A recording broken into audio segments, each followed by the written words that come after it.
What's going on, YouTube? I'm back. I apologize, it's been some time. I'm also don't sound that great right now because I have some sort of congestion going on and it just won't go away, but I thought I'd record a new video. It's been some time. I wanted to show you guys I purchased this new radio. It's the Continental VDO. I've heard a lot of good things about this radio, and the biggest being that it looks retro, it looks classic, and it fits the E36 perfectly because the backlight is orange, just like everything else in the E36. So I can't wait to put this in. Let's get started right away. So I'm gonna call this part 2 of upgrading the sound system because I've already upgraded the rear speakers in the car. So back here, what I actually installed were Rockford Fosgate component speakers to replace the factory Harman Kardon ones. If you haven't watched that video, I'll link it in the description below. But yeah, this is going to be a series of videos on how I'm upgrading the sound system little by little on my beloved E36. I never received the original radio with this car. Before this JVC one, I used to have a pile unit, and I decided that pile unit was actually dying. It had that flip out screen, you know, old school. So the touchscreen itself stopped working, and I put this JVC unit in. But over time, I've started to not like it so much because the backlit of this one is blue. Everything else is orange. And this unit is supposed to have an orange backlit display, which makes it look like it's classic, but it's got all the features, right? So it's got the USB port there and auxiliary, it's got Bluetooth, it's got a built-in mic. So I've heard a lot of good things, and it's plug and play, which I can't wait to try out. So let's jump right into this. So I'm hoping this angle's good. It's very difficult to film inside the car by myself, but I'm going to try. Now, this is an aftermarket radio, so keep in mind if you have the original radio, your installation may be a little bit different, but the actual new head unit going in will probably be similar. I remember I received these keys with this head unit, so if I recall correctly, this should just pop right out, but oh man, it's been so long. So let's see if I can figure this out. Okay, so that's out. Now I believe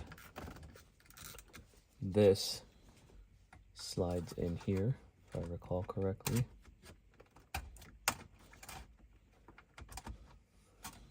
One there.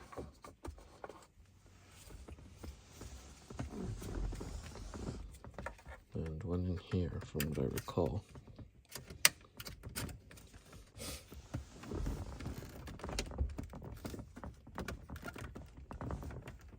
There we go. Okay, so yeah, you just gotta pop these keys in both sides. Looks like this way, and then just like that, going in both sides and push up, and it kind of unlocks it, and then you just slide this out.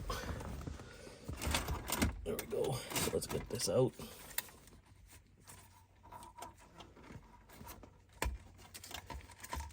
And we'll keep this.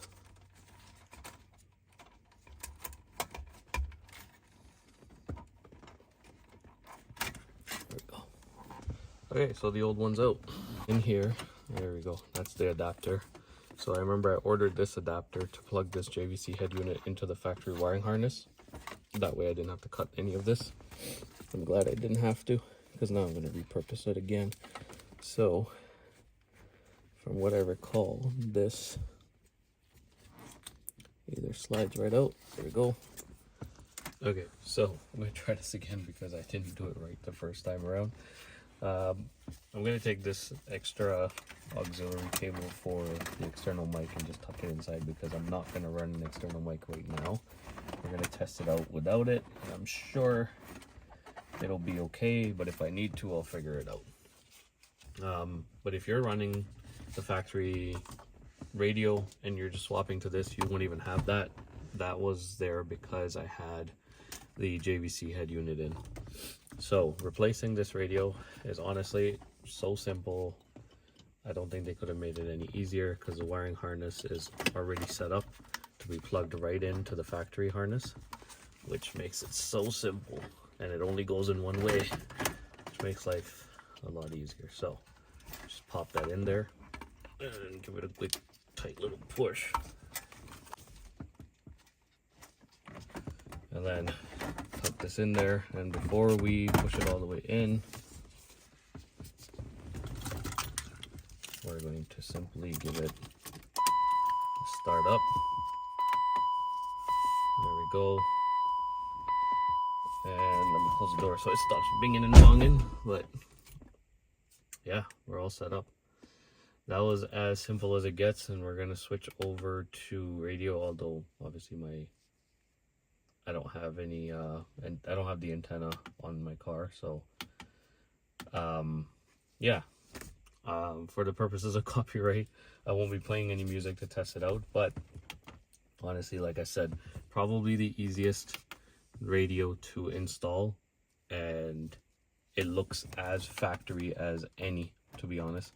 So I am super stoked that this is what I bought, and once it's fully tucked in, as you guys can see, it looks so OEM that it's unbelievable. The orange on here is a little bit more, like I say, orangey than the factory, but what's nice is when you turn on the lights, as you can see, everything here kind of meshes up really well, and it looks fantastic. So let me give you some shots, and we'll push this all the way in just so that you guys can see a full view of this. There we go. And then it will be covered off by this bezel, just like that. So that, without this on, honestly, you really can't see anything, but what a perfect fit for the E36, and I can't be more stoked. Honestly, if you guys are looking to get this radio, it's on sale right now from Amazon. It's called a Continental radio, and for reference, this is the model number, so it's TR7412UB-OR. Certain models come with Bluetooth, certain models come with the auxiliary, and then this USB port as well. Certain models don't, so you can kind of choose whatever you need for your car, and I believe Continental will probably be one of the best radios you could put in your E36 to make it look as factory as possible, but then have the modern functionality of Bluetooth, USB, auxiliary, etc. So with that, very simple, very straightforward, easy video. I hope you guys enjoyed it. For more, like, comment, subscribe. I'll see you guys in the next one. Thanks again.